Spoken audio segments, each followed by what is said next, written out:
Imagine being trapped in a marriage that feels more like a contract than a love story, where your heart beats in silence but your body aches for warmth that never comes.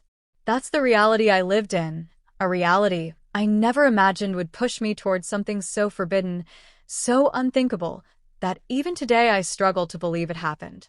This is my story, one that began with loneliness and ended with a choice I'll never be able to erase. My name is Claire, and I've been married to Chris for more than a decade.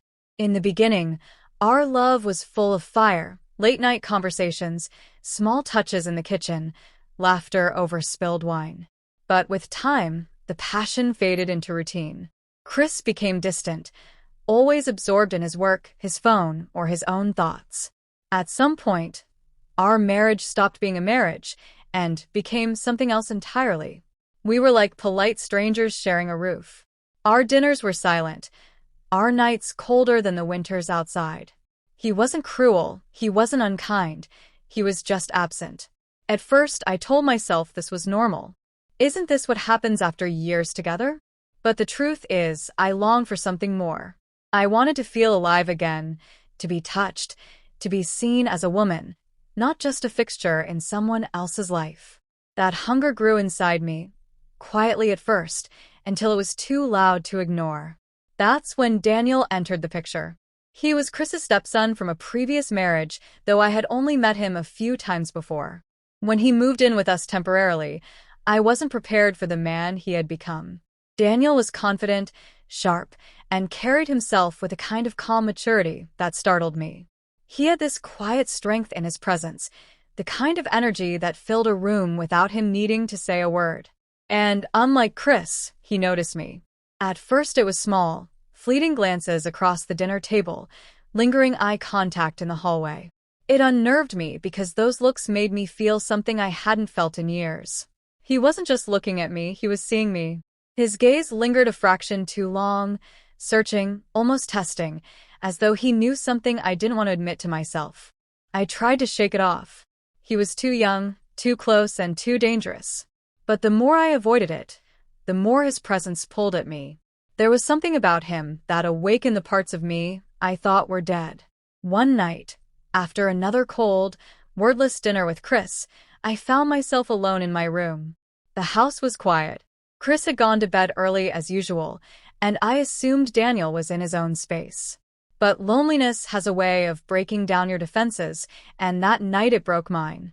I wanted to feel something again, anything to remind myself I was still alive.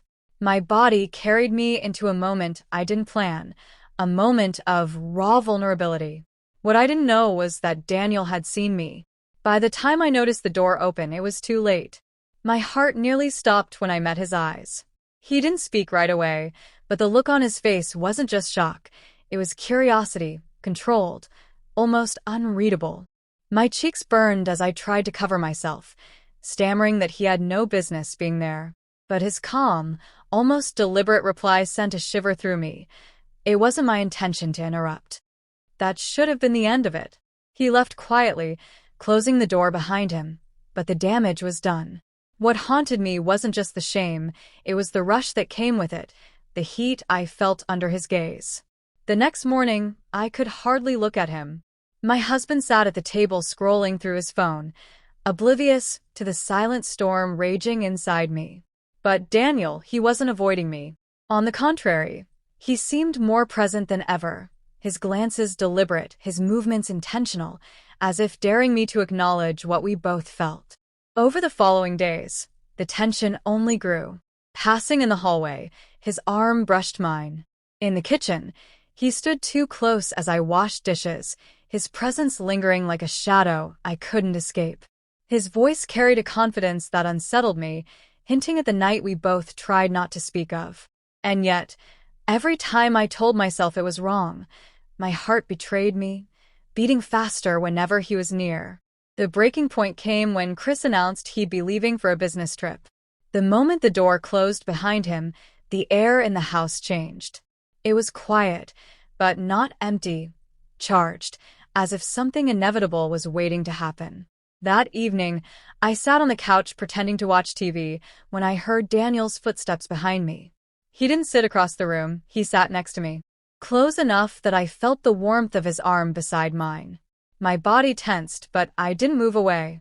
"Are you still pretending nothing is happening?" he asked softly, his tone both playful and daring.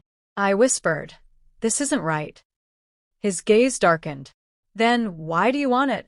I had no answer, because the truth was written all over my body.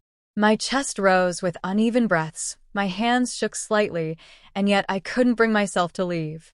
When his fingers brushed against my hand, the spark was undeniable. Every reason I had to stop crumbled in that single moment of contact. What happened after that is something I can't fully explain. It wasn't planned, it wasn't rational. It was the collision of years of loneliness with a sudden flood of desire I thought I'd lost forever. For the first time in years, I felt wanted. Seen. Alive. But morning came, and with it, the crushing weight of reality. As Daniel slept peacefully beside me, I slipped out of bed, my heart pounding with guilt. Chris's voice on the phone later that day was warm and oblivious as ever, speaking about work, meetings, the trivial details of his trip. And there I was, pretending to be the faithful wife, when my heart and body told another story. Daniel didn't make it easier. He carried himself with a new confidence, his eyes following me with a certainty that terrified me. He didn't see it as a mistake. To him, it was something more, something lasting. And deep down, I feared he was right. When Chris returned home, hugging me and kissing my cheek like nothing had changed, I felt nothing. The spark between us was gone. But behind him stood Daniel, silent, his eyes meeting mine with an unspoken truth. The world outside saw nothing, but between us, everything had already changed. And in that moment, I realized the most terrifying part of it all. It wasn't the betrayal that scared me the most. It was the fact that I didn't regret it, not even a little.